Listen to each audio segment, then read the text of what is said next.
Can you imagine a world where, with the click of a button, a total stranger would do your grocery shopping for you and bring those groceries to your house?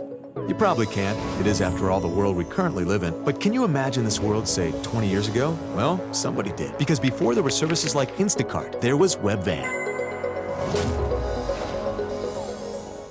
I know what you're thinking. An online grocery delivery service in the 90s? Surely you jest. I can assure you, I do not.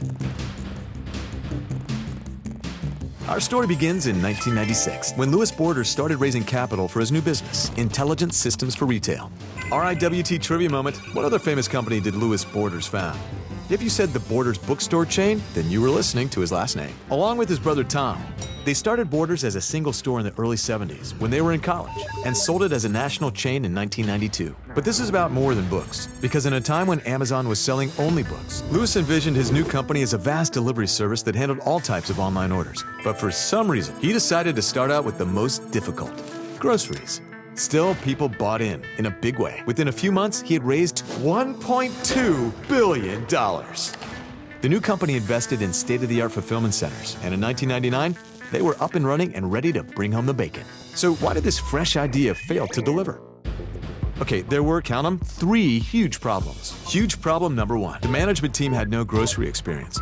If they'd bother to hire anyone in the business, they'd know that grocery stores have a tiny profit margin of 1 to 2%. And WebVan promised prices 5% lower than conventional stores. How was that supposed to work? Huge problem number 2, they didn't know their customers. A simple focus group would have let them know that people like to pick out their own vegetables, fruits, and meats, and that people like buying in bulk and using coupons to save money, neither of which WebVan offered.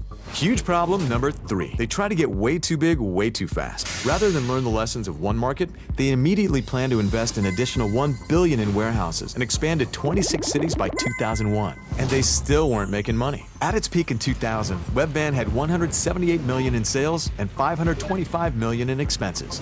Not exactly a recipe for success. Many consider WebVan to be the most epic failure of the dot-com era.